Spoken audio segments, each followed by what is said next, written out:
Le damos la más cordial bienvenida a la maestrante Bleidis Torres.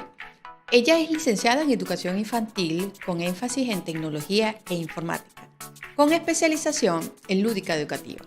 Es docente tutor en la comisión del programa Todos a Aprender. Ella es de Colombia y nos acompaña con el tema la resolución de problemas matemáticos y su incidencia en el aprendizaje del pensamiento aleatorio de los estudiantes de quinto. Bienvenido Bleidis, gracias por su valioso apoyo en nuestra tercer cita. Bienvenida.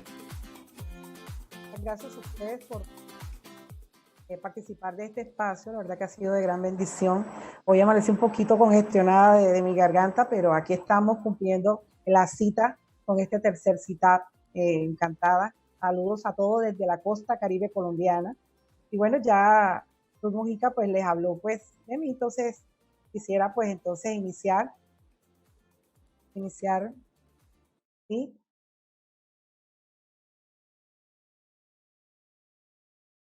Bien. Okay.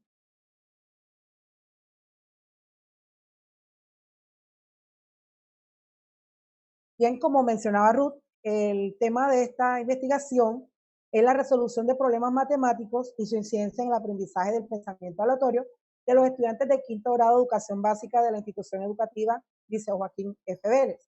Este tema de investigación pues surge como requisito para obtener el título de magíster, el cual estoy ya finalizando mi maestría. Entonces nació este tema de investigación. Quiero iniciar con la siguiente frase: ayúdame a hacerlo por mí mismo.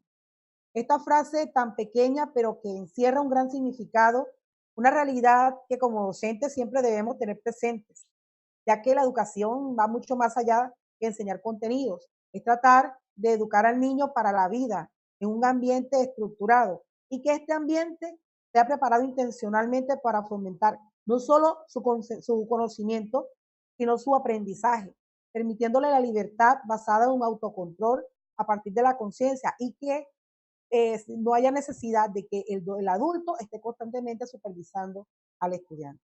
Es precisamente lo que queremos resaltar a lo largo de esta investigación, la potencialización o el desarrollo de las competencias en los estudiantes, en este caso, la resolución de problemas.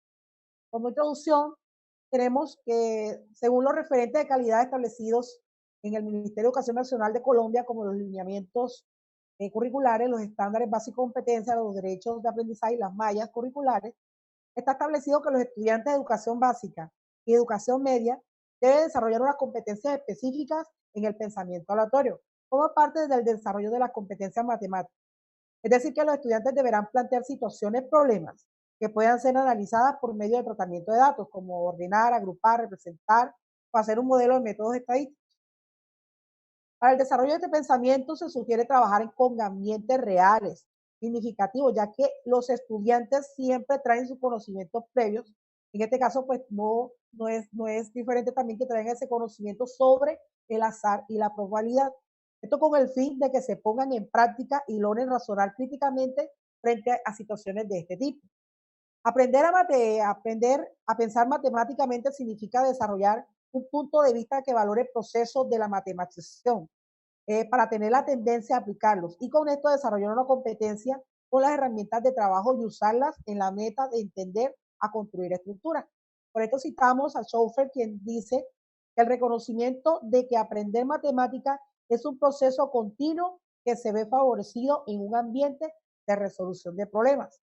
También dice que donde los estudiantes tienen oportunidad de desarrollar formas de pensar conscientes con el quehacer de la disciplina, en este contexto los alumnos conceptualizan la disciplina en los términos de preguntas o dilemas que necesitan examinar, explorar y resolver a través del uso de distintas estrategias y recursos matemáticos. Es decir, que para mejorar los aprendizajes es importante que el estudiante formule preguntas al intentar resolver problemas y comprender las ideas matemáticas. Por otra parte, el proceso de enseñanza-aprendizaje del pensamiento aleatorio tiene sus características propias, pues está suficientemente reportado en la literatura científica que a pesar de los esfuerzos que realizan muchos docentes, los resultados obtenidos en cuanto al aprendizaje es bastante lejos a ser satisfactorio. Es importante desarrollar en los estudiantes la habilidad de interpretación de resolución porque ayuda a los estudiantes, por supuesto, a ser mucho más autónomos y adquirir nuevos conocimientos. Es por esto que en esta investigación nos basamos con lo planteado por Polya, porque es quien introduce el término de la heurística como un método para interpretar la resolución de problemas. La heurística trata de comprender el método que conduce a la solución de problemas, en particular las operaciones mentales, típicamente útiles en este proceso. Agrega además que la heurística tiene la generalidad al estudio de los métodos, independientemente de la cuestión tratada, y que se aplica a todo tipo. George Polya, en su libro How to Solve It, aporta un modelo en el cual concibe 4 etapas o 4 fases. La primera fase consiste en la comprensión del problema. Es la fase del cuestionamiento y de la identificación de datos e incógnitas. Entender el problema es apropiárselo, concretarlo en tan pocas palabras que pueda ser reformulado de manera distinta sin modificar la idea. Por supuesto que para lograr este escenario es necesario que el estudiante sepa aprender o comprenda el enunciado verbal. Como la segunda fase consiste en la concepción de un plan. En esta fase, el docente debe guiar al estudiante para la concepción de un plan, pero sin imponerse. Y al tener concebido el plan, se prosigue con la ejecución del mismo. Esta es la tercera fase, que corresponde a la elaboración del proceso creativo. Es importante que se vaya verificando cada paso que se ejecute del plan y examinar a cabalidad que cada pieza encaje perfectamente, la veracidad de todo razonamiento, la claridad de toda operación. Y por último, tenemos la cuarta fase que es una visión retrospectiva, en donde se tiene que reconsiderar la solución, así como el procedimiento que llevó a esto. Esta fase ayuda a que el estudiante consolide sus conocimientos y desarrolle sus actitudes para resolver problemas. Estos últimos 4 pasos que mencionamos son más importantes en esta investigación, ya que tomaremos esto como herramienta para poder ayudar a los estudiantes a potenciar precisamente las competencias de resolución de problemas. Bien, entonces esta investigación parte de una situación problema, y parte primeramente debido a que en los últimos años en Colombia ha sido cuestionada por sus bajos puntajes en las pruebas de estado que se llaman saber, y sobre todo en lo que compete en el área de matemática y específicamente al pensamiento aleatorio y a la competencia de resolución de problemas. Por lo general, estos promedios son siempre los más bajos. Los resultados de estas evaluaciones y el análisis de los factores asociados que inciden en los desempeños de los estudiantes permite que los establecimientos, las secretarías, el Ministerio de Educación, la sociedad en general, identifiquen las destrezas y habilidades y valores que los estudiantes colombianos desarrollan durante la trayectoria escolar. Independientemente de su procedencia, condición social o económica, en el área de matemáticas evalúan los pensamientos matemáticos, que son 5, los evalúan de forma asociada. El pensamiento numérico lo relacionan con el variacional, el métrico con el geométrico y el pensamiento aleatorio lo evalúan solo, lo que nos dice la importancia de este pensamiento en esas pruebas y la importancia de abordarlo de manera pertinente en el aula de clase. El objetivo que nace de esta investigación es precisamente analizar la incidencia de la resolución de problemas matemáticos en el aprendizaje del pensamiento aleatorio de los estudiantes, que en este caso son el objeto de investigación, los estudiantes del grado quinto de la institución educativa Liceo Joaquín F. El contexto de investigación se realiza en el municipio de Magangué, ubicado en el departamento de Bolívar, Colombia, en la institución educativa, como mencioné, el Liceo Joaquín F. Vélez, que está ubicado en la parte urbana de Magangué. Tiene 6 sedes educativas y pues una planta de 113 docentes, donde su aspecto económico o el socioeconómico de los estudiantes es demasiado bajo, son de muy pocos recursos, y en sus familias pues existe muy poco grado de conocimiento, lo que de pronto no posibilita que esas estrategias extracurriculares en casa sean apoyadas de manera correcta o adecuada. En cuanto a la metodología utilizada para esta investigación, tenemos que esta investigación está basada bajo la modalidad de estudio de caso. Y este estudio de caso, según lo que nos propone Merriam en 1988, quien define el estudio de casos como particularista, descriptivo, heurístico e inductivo, y es muy útil para estudiar problemas prácticos o situaciones determinadas. Al final del estudio de caso encontraremos el registro de casos donde se expone de forma descriptiva. Es por esto que escogimos casos particulares para poder hacer este estudio de casos. Teniendo en cuenta entonces esta metodología de estudio de casos y también lo que plantea Merriam, pues se procede a trabajar 5 fases, que es lo que proponen en esta metodología de estudio de casos. Son la selección del caso, elaboración de preguntas, localización de fuentes, recopilación de datos, análisis e interpretación de la información y los resultados y la elaboración de un informe.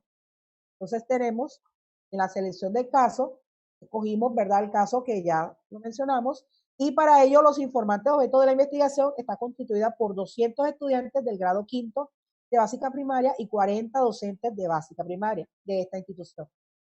Y para la recolección de datos en el proceso de investigación se tomó como informantes claves a 5 estudiantes representados en un estudiante del grado quinto de cada sede educativa, equivalente al 2.5 de la población investigada, y a 2 docentes de básica primaria correspondiente al 5% de la investigación. Para la elaboración de las preguntas de investigación se parte de la descripción del problema, y el objetivo de esta investigación es analizar la incidencia de la resolución del problema en el aprendizaje. Entonces surge la pregunta de investigación: ¿cómo incide la resolución de problemas matemáticos en el aprendizaje del pensamiento aleatorio de los estudiantes en mención? Para localización de fuentes y recopilación de datos, tenemos que para poder analizar esta incidencia fue necesario la aplicación de 2 talleres, porque era necesario indagar qué tanto los estudiantes estaban apropiados de estos pasos del método heurístico que propone Polya. Entonces, se crearon 2 talleres y lo llamamos 2 momentos. El primer momento fue un taller solamente de problemas aditivos y multiplicativos. Aquí tenemos una imagen del taller que se le aplicó a los estudiantes. Como podemos observar, consta de 3 columnas. La primera columna, pues, está la situación problema. En la segunda columna, pues, el espacio donde el estudiante iba a resolverlo. Y una tercera columna que ya era para el docente o el docente investigador, donde iba a analizar o a identificar los pasos que el niño abordó para resolver el problema, si los hizo o no y de qué forma los hizo.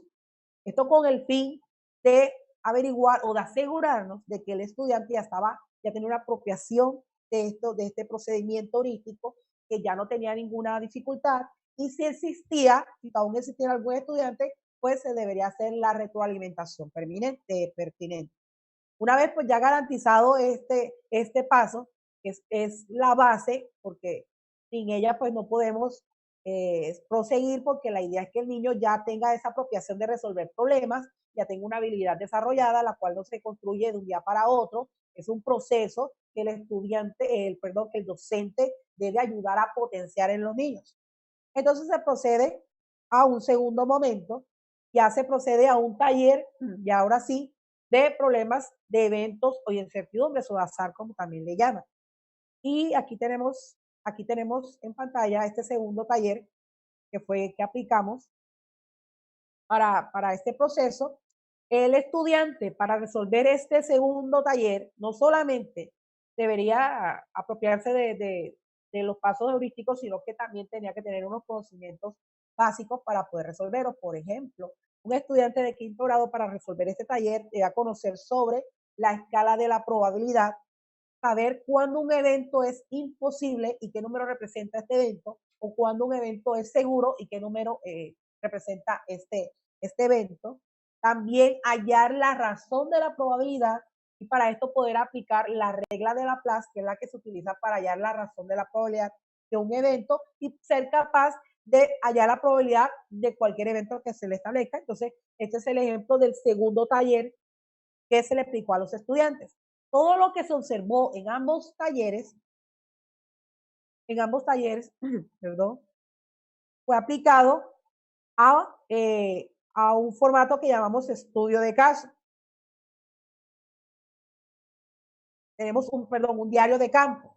En este diario de campo fueron registrados todo lo que se observó de cada estudiante, cada niño se le llenó un diario de campo. En él pues se miraba el comportamiento, las reacciones, qué hizo, qué no hizo, cómo lo hizo, si presentó dificultad, si le fue fácil, qué hizo para verificar si lo que estaba haciendo pues lo hacía bien, ¿sí? Y de esta manera, aquí tenemos un ejemplo del diario de campo, donde podemos ver cómo fue abordado, ¿verdad? Y podemos ver, mirar que en la parte final del diario de campo están cada uno de los pasos para resolver el problema y lo que el estudiante hizo y cómo, desde la perspectiva del docente, cómo lo, lo analizó. ¿Okay? En este momento, la aplicación de los talleres observó que los estudiantes, cuando desarrollan la competencia de resolver problemas matemáticos, adquieren a la vez habilidades mentales de cálculo. Podemos ver niños que ya tenían destrezas mentales y resolvían operaciones mentales. Otros se iban ¿cómo es? A la ayuda gráfica, dibujaban la situación y resolvían el problema. Cada uno concebió su plan para poder llegar a una solución. Todo lo anterior afirma lo planteado, lo que hablamos ahorita de Schoeffer, dice que aprender a pensar matemáticamente significa desarrollar un punto de vista que valore el proceso de matematización, abstracción para tener la tendencia a aplicarlo. Y con esto desarrollar una competencia con las herramientas de trabajo y usar en la meta de entender y construir estructuras, desarrollar el sentido matemático, el reconocimiento de que aprender matemáticas es un proceso continuo que se ve favorecido en un ambiente de resolución de problemas. Bien, antes de aplicar estos talleres, a los estudiantes se les aplicó una entrevista. Esta entrevista con el fin pues, de indagar pues, desde sus perspectivas cómo eran abordados estos temas en el aula de clase.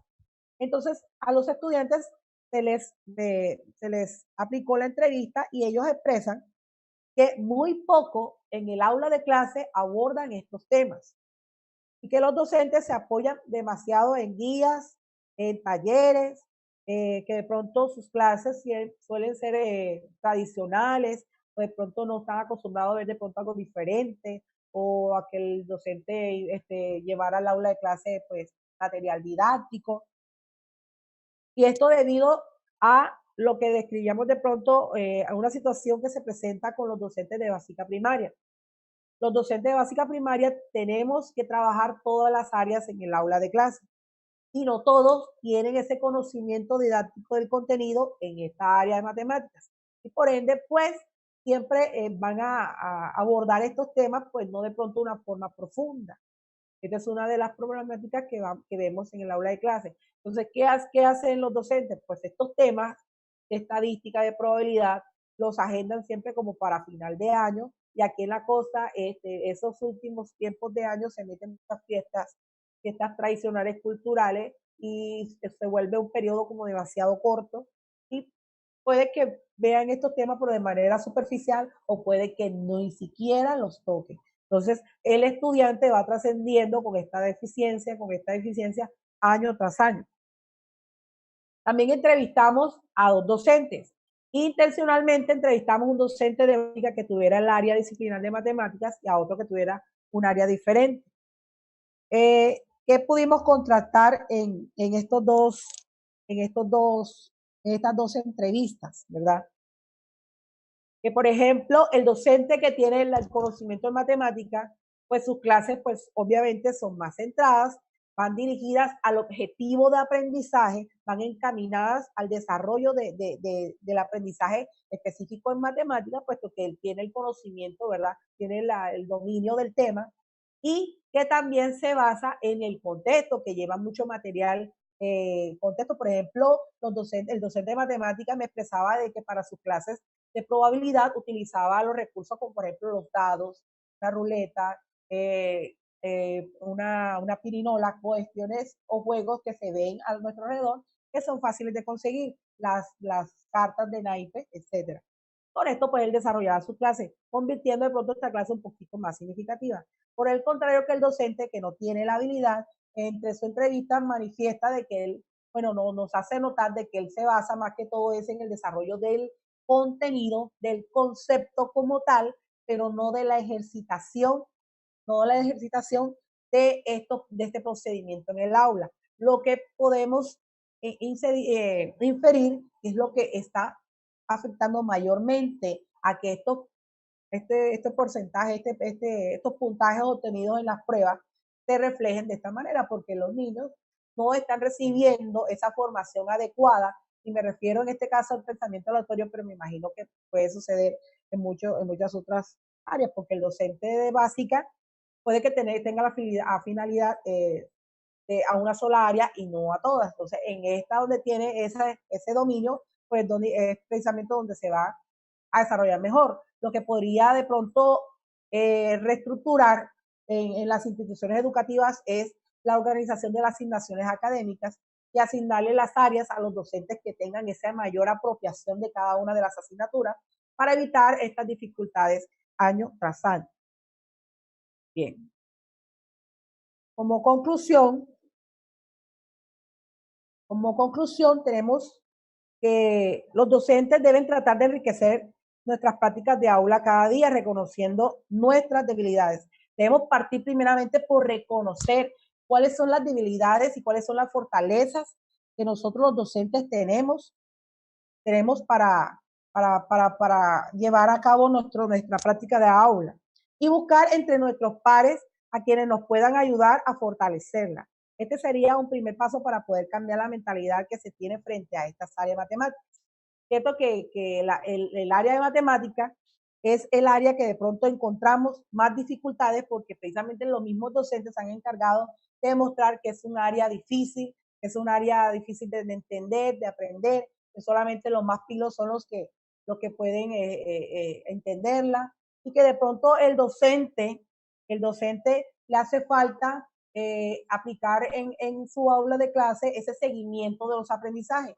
Y de pronto, si el docente ya una vez abordado algún tema, hace una que otra pregunta, le contesta a 5 estudiantes, pues el docente se cree que ya ha sido suficiente, o dado por hecho de que todos entendieron, pero de pronto ese estudiante que queda callado, que no participa, que no dice nada porque no ha entendido, no sabemos cuál ha sido su dificultad, sabemos qué es lo que le ha pasado, entonces se hace necesario que haya un seguimiento de los aprendizajes.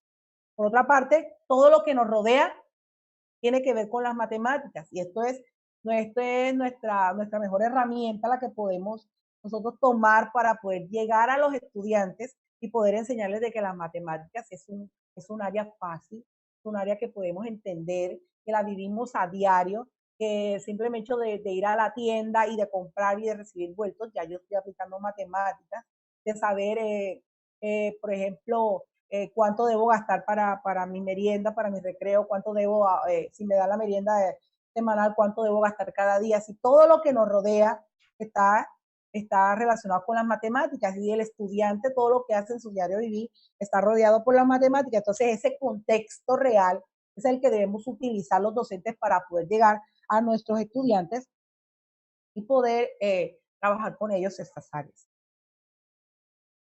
Podemos afirmar que la competencia de resolución de problemas sí incide en el aprendizaje del pensamiento matemático, demostrando que cuando un estudiante logra potenciar esta habilidad, podrá desarrollar aprendizaje con mayor facilidad y profundidad.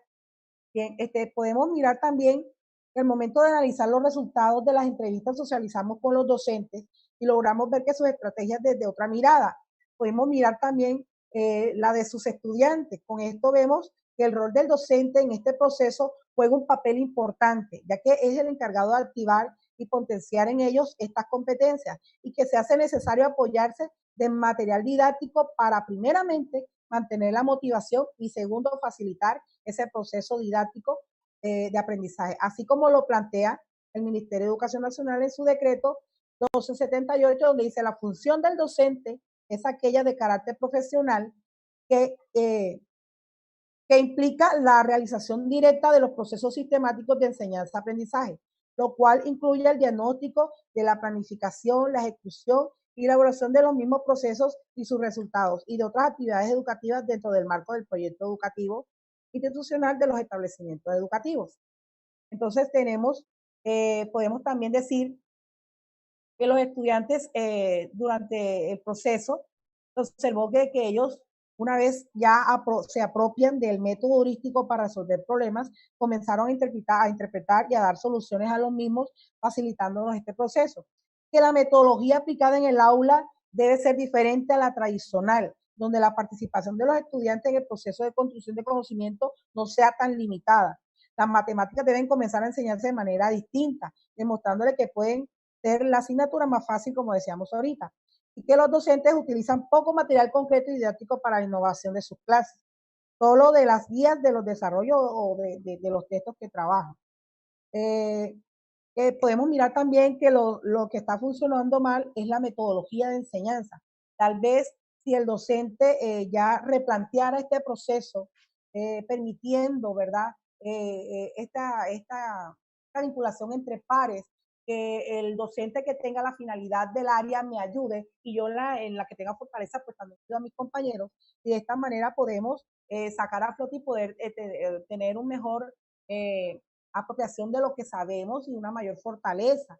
Y de esta manera, pues ir superando poco a poco estas deficiencias en nosotros. Entonces, lo importante es que nosotros los docentes reconozcamos y partamos de eso, de reconocer qué deficiencias somos. Entonces, los docentes somos muy reacios a decir de que no sabemos algo o de que no conocemos algo y preferimos pues, callar antes de que nos digan que los docentes estamos competentes en el área, ¿verdad? Pero esto nos hace más grandes porque es reconocer lo que nos falta y querer apropiarnos pues para mejorar nuestras prácticas de agua. Se debe fortalecer también el proceso de evaluación formativa, el cual permita al docente hacer seguimiento del proceso de aprendizaje, para hacer seguimiento al proceso de aprendizaje y de ello retroalimentar de forma oportuna. Bien, pues yo con esto termino, pues si tienen alguna pregunta pueden hacerlo directamente a través de mi mail. Y bueno, pues agradecida por este espacio. Gracias, Blenny. Súper agradecidos por compartir con nosotros su valioso conocimiento en este tercer CITAD. La invitamos, por favor, que pase a la sección del chat. Hay preguntas, hay comentarios y le agradecemos, por favor, que comparta un poco con la audiencia. Muchísimas gracias, Blenny.